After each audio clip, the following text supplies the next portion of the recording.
Deus tem grandes coisas a fazer em nós. Cada dia que passa, irmãos, estamos nos aproximando da volta do nosso Senhor Jesus Cristo. Temos pouco tempo sobre a face da terra. Deus, na sua infinita graça e misericórdia, tem liberado sobre a sua igreja poder, unção, graça, renovo. E aqueles pela qual tem buscado ao Senhor, tem recebido esse renovo de Deus, essa graça inaudita do Senhor, porque tem estado disponível a todos.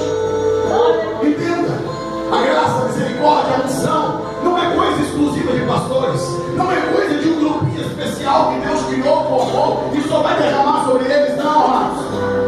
Para todos os filhos do Senhor há um banquete posto da parte de Deus, para todos aqueles que querem se alimentar da graça, do poder, dessa unção está disponível. Porém eu percebo que há muitos corações feridos, decepcionados, frustrados. Deus quer sarar corações. Deus quer curar. Nessa noite Deus quer arrancar tudo aquilo que te atrapalha você desfrutar da grandeza de Deus. Deus quer trazer sobre a igreja um tempo de cura. Deus quer curar teu coração. Eu não sei o que está passando aí dentro. Eu não sei qual é a carga que você trouxe para a igreja. Mas é um Senhor que tem o poder de tirar toda essa carga, tirar toda essa dor da tua alma, do teu espírito, e você vai sair daqui livre, livre de todo peso, livre de toda dor, livre de toda angústia, para viver o novo de Deus para você. Amém. E eu queria que você fechasse os seus olhos agora, antes de ministrar a palavra. Eu quero orar com você. Senhor Deus, aqui está o teu povo, ovelhas do Senhor, ovelhas do teu pasto, ovelhas que pertencem ao teu aprisco, Deus. E o Senhor é o nosso bom pastor, o nosso sumo pastor, aquele que nos conduz às águas tranquilas, aquele que nos faz deitar em pastos verdejantes, aquele que nos livra do medo, do perigo, aquele que nos sustenta quando estamos andando nos vales de sombras de morte, aquele que tira a aflição do nosso ser, da nossa alma, aquele que retira a insegurança. Ó Deus, ministra sobre os teus filhos, ministra sobre a tua igreja nesta noite, sara corações. Deus, eu profetizo nesta noite vidas sendo liberadas para ser vida tua obra, vidas sendo alcançadas com o poder, com a graça do teu Espírito, para viver o novo que o Senhor tem para nós. Que toda obstrução caia por terra, que tudo aquilo que o inimigo maquinou contra a vida da tua igreja seja repreendido, desfeito pelo poder que há no nome de Jesus. Fala conosco, Deus. Ministra, Senhor, aos nossos corações. Queremos ouvir a tua voz. Queremos ser marcados nessa noite pela tua palavra. Em nome de Jesus. Eu os convido a se colocar de pé e abrir juntamente comigo a tua Bíblia no Evangelho de São Lucas, capítulo 7.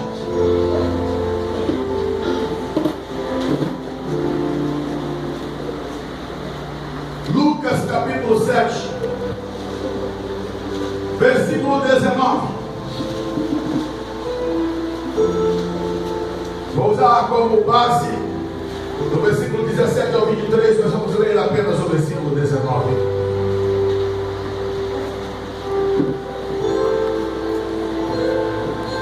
Todos acharam? Está aqui, né?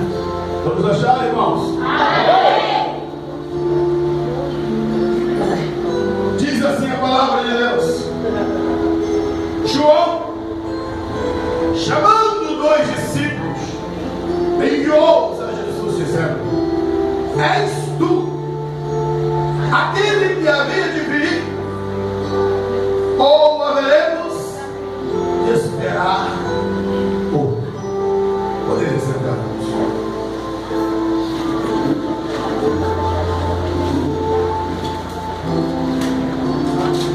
Durante a semana pensei muito nesse texto.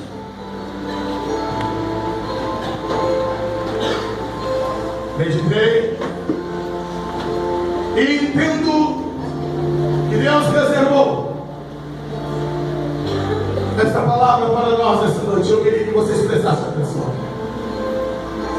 Porque Deus quer falar contigo, Deus quer despertar o teu coração, Deus quer despertar a tua vida. Precisamos ser atentos ao que Deus quer nos falar. E a Bíblia está dizendo aqui sobre João. Quem é esse João? Não é João o evangelista. Esse João é o João Batista.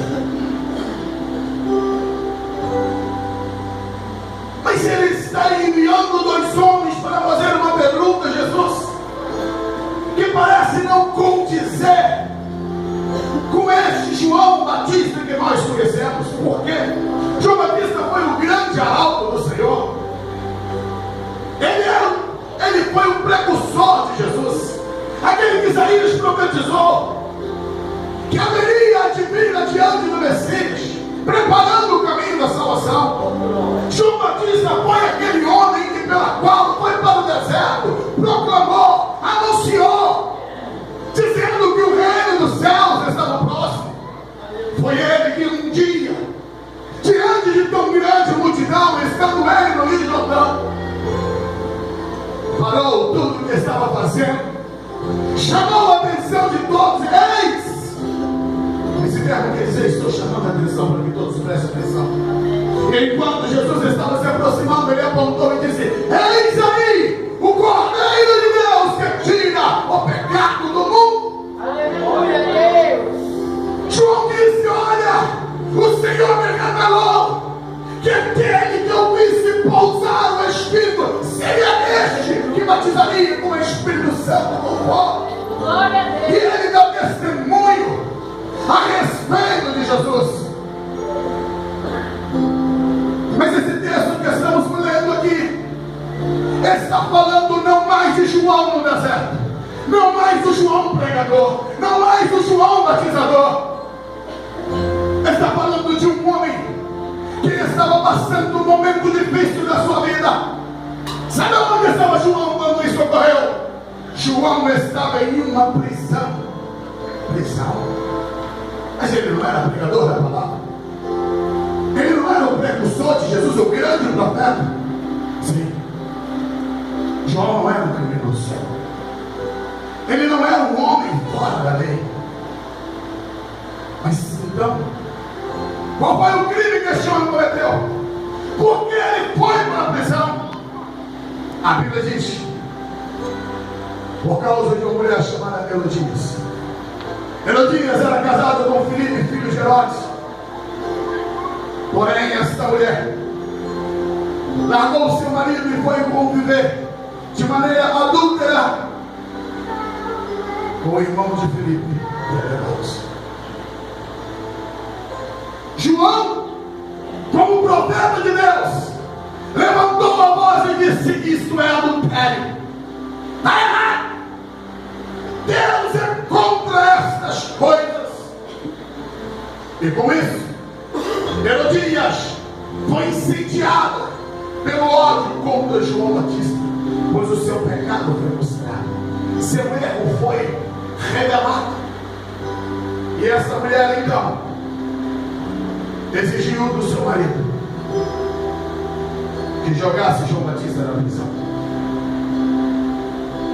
E Herodes toma João, encarcera ele, silencia esta voz profética, e João fica ali inerte, lançado em um calabouço frio, escuro, vazio. O grande profeta foi calado por uma prisão injusta, caluniosa. Ele tinha contato com seus discípulos. Seus discípulos tinham permissão de visitá-lo, mas ele continuava preso. E em uma dessas visitações, seus discípulos relatavam acerca do ministério de Jesus. Lembrando, os discípulos de João tinham ciúme de João com Jesus.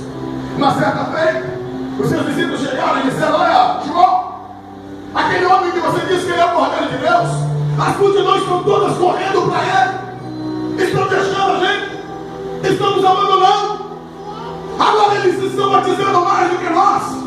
E João disse aquela frase tão célebre: importa que ele cresça, que eu diminua.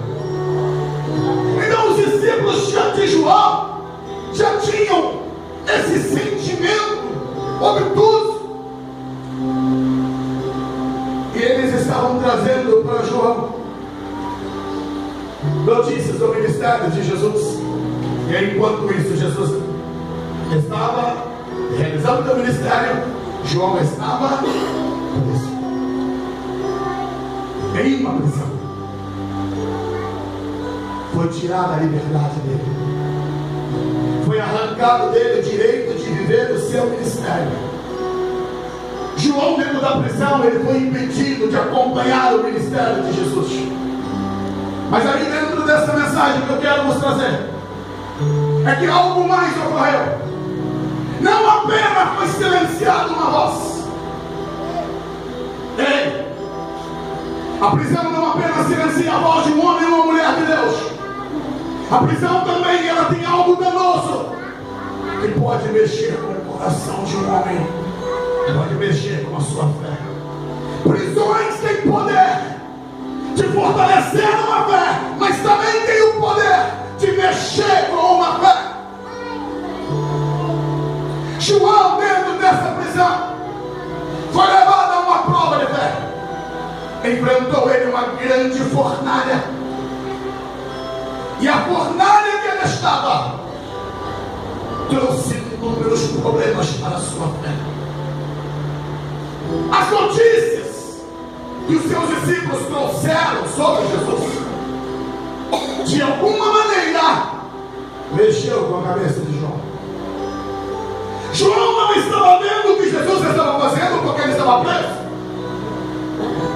E de repente tudo aquilo que foi convicção durante um período da vida dele, de repente aquilo em que pela qual foi a base do seu ministério, começou a ser minado, ser enfraquecido por causa da prisão.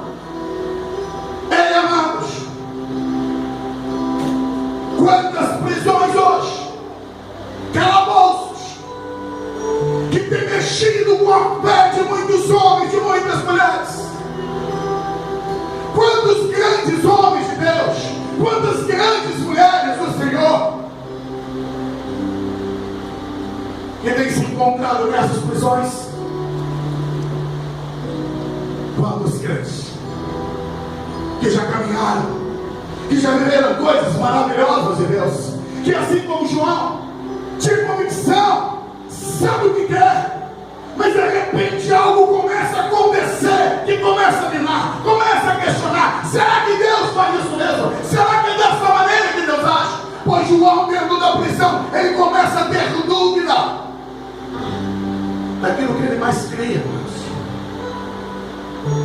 E Deus colocou no meu coração: Ele quer arrancar os filhos dele que estão presos em prisões, que estão impedidos de viverem a plenitude da fé. Eu não sei que tipo de fé que você está vivendo, eu não sei como está o seu relacionamento com Deus, mas eu quero te dizer: se você está aprisionado, Deus quer te arrancar dessas prisões. Deus quer quebrar os grilhões, as cadeias, aquilo que te atrapalha você crer, aquilo que te atrapalha você viver o sobrenatural de Deus, porque Deus não mudou, Ele continua sendo o mesmo Deus que você conheceu quando você levantou a mão para Jesus. Ele continua agindo, movendo, curando, libertando, transformando. Tem algo correndo no teu coração que Deus quer mudar. O problema não está em Jesus, o problema está no coração de João. Eu nomeei aqui algumas prisões. Talvez você não esteja em nenhuma dessas que eu anotei, ou talvez você esteja nelas. E a palavra de esperança que Deus quer trazer para você: não importa em qual prisão te colocaram, Deus tem poder de te arrancar de lá, te reerguer, te fazer de novo e cumprir o propósito dele na sua vida. Uma prisão que tem prendido muitos crentes chama-se prisão da consciência. A consciência tem impedido muitas pessoas de cantar, de louvar, de adorar, até mesmo de ler a palavra. Por quê? Por causa de erros, pecados, falhas, imperfeições, um aglutinado de remorso por aquilo que fez, mas não deveria ter feito. E aí fica-se preso, impedido de adorar, impedido de poder viver a plenitude de Deus. Ei, amado, Deus é aquele que tem o poder de limpar a tua consciência. A poder no sangue de Jesus para te lavar de todo o erro, pecado, de toda acusação que está dentro da tua mente e te liberar para você viver uma sã consciência diante de Deus. Uma segunda prisão, a prisão dos sentimentos. Quantas pessoas que estão dentro desse calabouço horrível, sentimentos de raiva, de ira, de revolta, de insatisfação, ausência de perdão, mágoas, ressentimentos.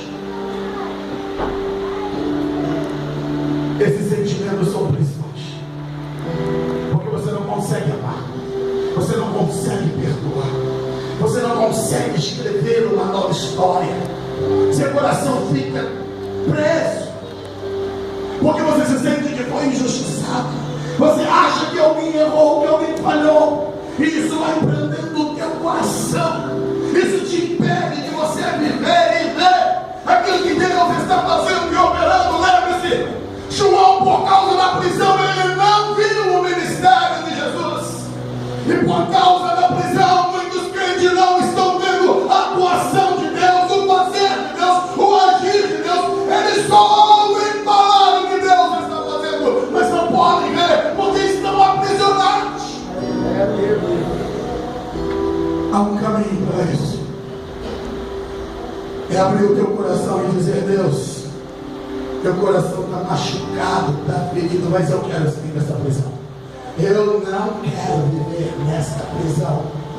Há um Deus de amor, de graça, de misericórdia, que entra dentro da tua prisão, te toma como um forte, te arranca dali e diz: eu vou listar os teus sentimentos. Eu trago sobre você novos sentimentos. Deus quer trazer sobre você sentimentos novos. Não dá para ficar aprisionado nisso. Lembre-se, o prejuízo maior de toda aquela prisão foi de quem? Foi de João. Era ele. Ele estava tendo prejuízo. Enquanto as pessoas estão se prendendo, se aprisionando por causa de outras pessoas. João não foi para ali porque cometeu crime. Quem errou foi Herodias, e ele que foi para a prisão. E quando você não perdoa, você está se enjaulando dentro de uma prisão. Você está se colocando dentro de um calabouço. Aleluia, Deus. Mas Deus tem o poder de tirar dali. Deus tem o poder de tirar você dali. Glória a Deus. Uma terceira prisão, a prisão financeira. Quantas pessoas que já não conseguem servir a Deus devido à situação de dívidas, devido à situação de desempregos, a frustração profissional, a falência financeira, aqueles sonhos financeiros que não chegaram, o carro que desejava comprar e não se comprou, a casa que deveria já estar pronta que não está, a somatória de dívidas que vão se acumulando se torna prisões, porque a pessoa não consegue mais orar, não consegue mais crer que Deus tem o poder de arrancá-la dali. Ei, amado, Deus é o dono do ouro, Deus é o dono da prata, Ele tem o poder de arrancar os seus filhos de qualquer prisão que eles estejam. Não deixe essa prisão te impedir de você servir a Deus. Não deixe essa prisão te impedir de você desfrutar do melhor do que Deus tem para a tua vida. Quarto, a prisão espiritual. Eu posso afirmar que existem hoje muitos zumbis chamados de igreja. Pastor, que loucura, né? São mortos que estão vivos, mortos espirituais que estão andando, caminhando, mas não têm vida. É culpa de Deus, não é não, amado. É culpa dessas pessoas. Deus, ele veio com o propósito de nos dar vida e vida abundância. Foi isso que Jesus disse: eu vim para que tenha vida e vida abundante. Porém, Satanás tem aprisionado muitos crentes nessa prisão de morte espiritual, onde pessoas não sentem mais a presença de Deus, não conseguem mais adorar, louvar, não há mais alegria no interior, não há mais brilho em dobrar os joelhos, falar com Deus. A leitura da palavra se tornou algo cansativo e enfadonho. Ei, amado, isso é prisão. Em ler a palavra é deleite, é prazer, é alegria, é Deus falando conosco. Oração não é castigo. Oração é satisfação de poder saber que eu posso falar com aquele que criou todo esse universo. Eu não preciso marcar audiência para falar com ele. Eu falo com ele no momento em que eu quiser. O cetro dele está estendido, dizendo: vem. Temos direito de entrar na sala do trono do grande rei. E por que fica preso? Preso em uma morte espiritual, preso por uma espiritualidade fraca, vazia. Não é isso que Deus projetou para você. As prisões, amados, têm abalado a fé de muitos crentes e levado muitos para a descrença. Quantos hoje que já abandonaram, estão desviados, apostataram na fé, não suportaram as prisões.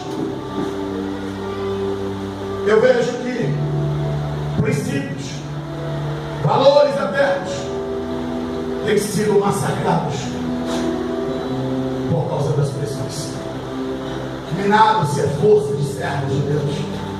E João, esse grande homem de Deus, estava vivendo isso. Sabe o que eu aprendo com isso?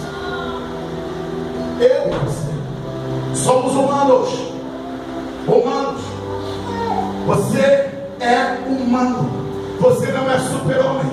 Você não é a Mulher Maravilha. Os embates da vida atingem você, atinge a mim como pastor, atinge esses servos de Deus que estão aqui. Crises, dificuldades atingem todos nós. É a maneira como lidamos com ela, é a maneira como nós reagimos a elas que vão fazer a diferença. Jeremias passou anos em calabouços, em prisões, mas cada vez que ele saía dali, ele saía mais robustecido, fortalecido. Quando aqueles 3 jovens foram jogados na fornalha, que a fé deles foi colocada à prova, a Bíblia diz: eles saíram dali sem serem queimados e sem cheiro de fumaça. Glória a Deus, aleluia. A fornalha não é para te matar, a fornalha não é para te queimar, a fornalha é para fortalecer a tua fé. Creia, há um Deus que entra na fornalha de você, há um Deus que te sustenta em qualquer local que você estiver. Quando Paulo e Silas foram lançados na prisão, obstruíram o ministério dele, mas não obstruíram a adoração dele. Ei, sempre há uma maneira de glorificar o nome de Deus, sempre há uma maneira de viver o sobrenatural de Deus. Só basta você querer, só basta você ter comunhão com Ele. Não abra mão da sua comunhão com Deus. Não deixe as lutas arrancar você da presença de Deus. Não viva, não viva a prisão que o inimigo quer para você. Não foi Deus que programou a prisão para a tua vida. Prisão é algo em que pela qual o inimigo quer usar para destruir, para abalar E a Bíblia diz no versículo 17 do capítulo 7 que correu a fama de Jesus por toda a Judéia, por toda a região circunvizinha. A fama de Jesus atingiu toda a Palestina. E quando foi anunciado a João Batista essas coisas, aí então ele reparte exatamente aquilo que lemos aqui. Afinal, tu és aquele que havia de vir, ou nós haveremos de esperar outro. Como isso? Com o decorrer dos meses, aquele homem que apontou com tanta convicção, dizendo que Jesus era o Cordeiro de Deus, como agora ele questiona se Jesus de fato era o Messias. Eu aprendi algumas lições aqui e eu quero compartilhar com você. Deus, ele quer mexer dentro do teu coração para sustentar a tua fé nele. Eu observo alguns detalhes da vida de João. João, ao receber as notícias do ministério de Jesus, começou a abalar a sua fé. Por quê? Primeiro, um dos grandes motivos de termos crentes decepcionados e frustrados é por causa das expectativas erradas que são feitas acerca de Deus. João criou expectativas do Messias. Ele sabia o que o Messias faria, mas ele não foi Deus, ele criou uma expectativa que o Messias haveria de agir imediatamente e haveria de romper com os juros. E à medida que os dias iam passando, que Jesus estava realizando o seu ministério, e que o quadro não mudava, começou a mexer no coração de João, começou a mexer com a sua fé.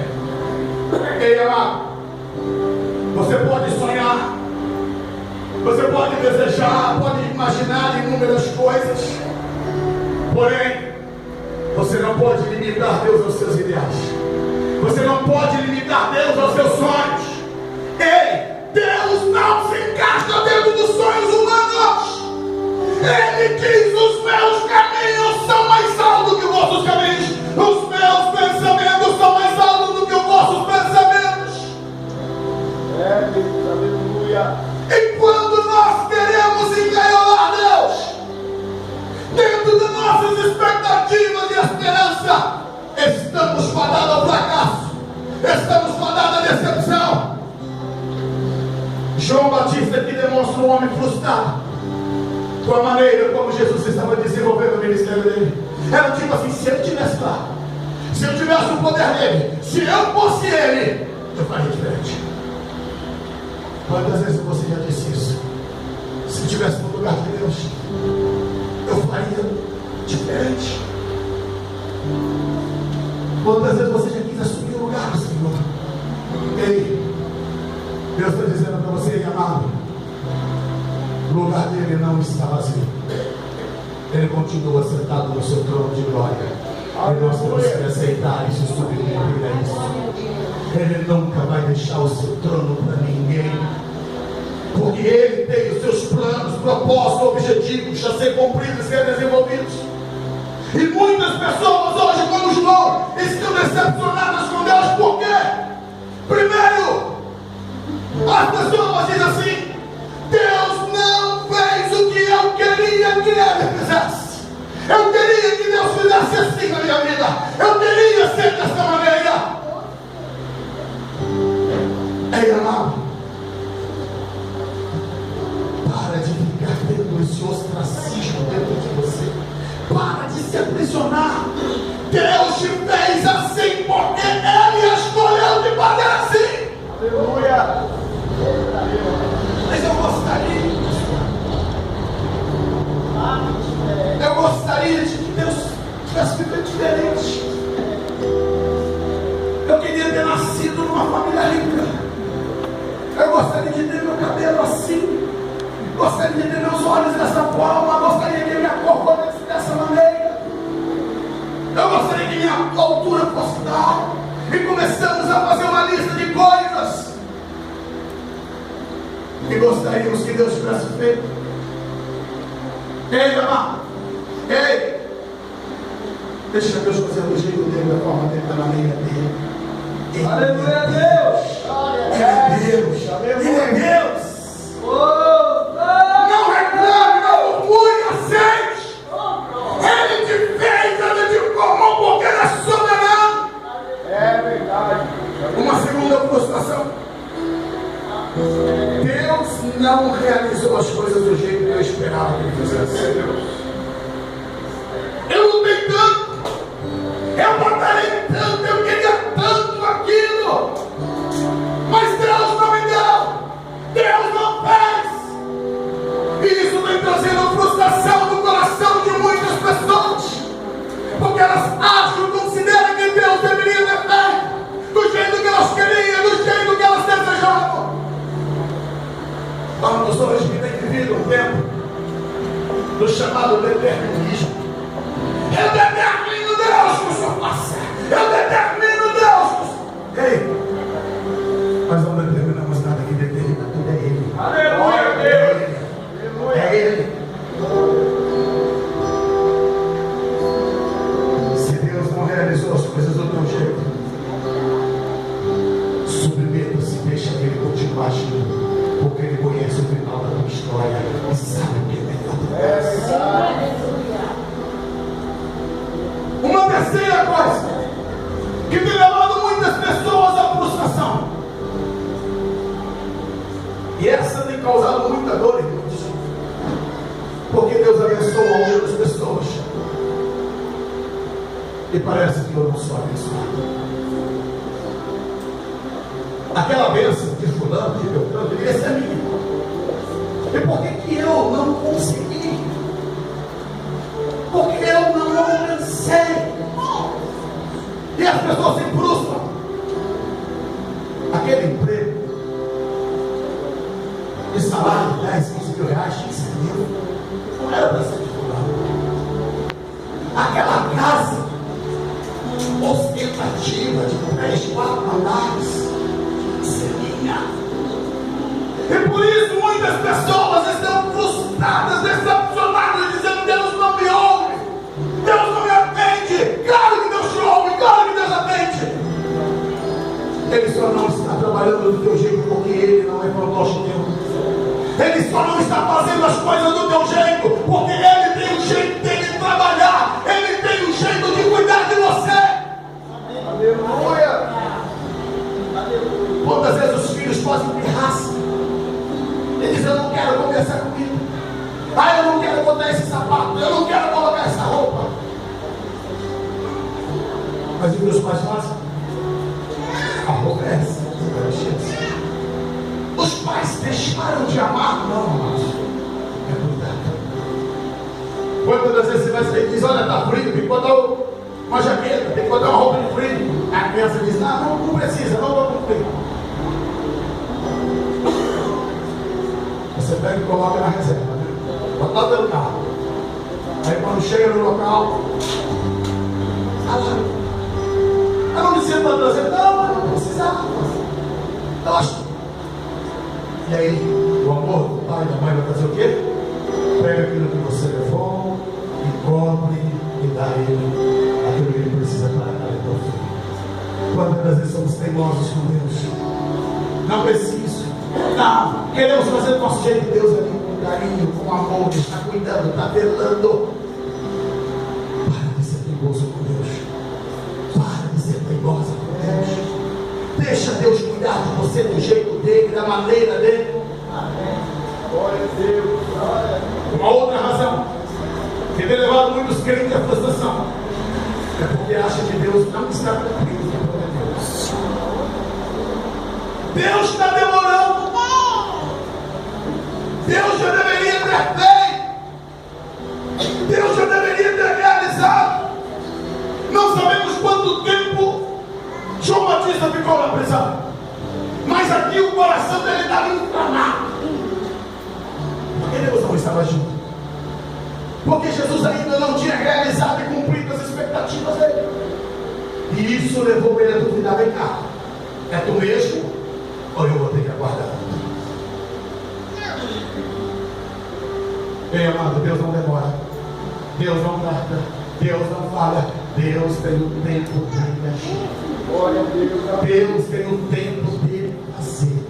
Nós que somos apressadinhos demais, nós que queremos que as coisas aconteçam dentro do nosso tempo, dentro do nosso momento. É hora de nós aprendermos: Deus está no controle de todas as coisas. Aleluia. E no tempo dele ele vai mover, ele vai agir, ele vai surpreender você. Aleluia! Eu creio, Jesus. E aqueles homens enviados por João, após questionarem a Jesus, dizendo: olha, foi isso aqui que João mandou dizer. És tu aquele?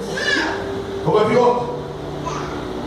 Amados, a graça de Deus é uma coisa infinita, maravilhosa, estranha. Porque o versículo 21 diz assim: na mesma hora. Sabe o que significa? Deus não te discrimina quando você está na prisão. Deus entende teu sofrimento, irmão. Deus sabe que tem horas que você fala coisas que não deveria. Deus sabe que tem momentos que você diz coisas que jamais diria em outra situação.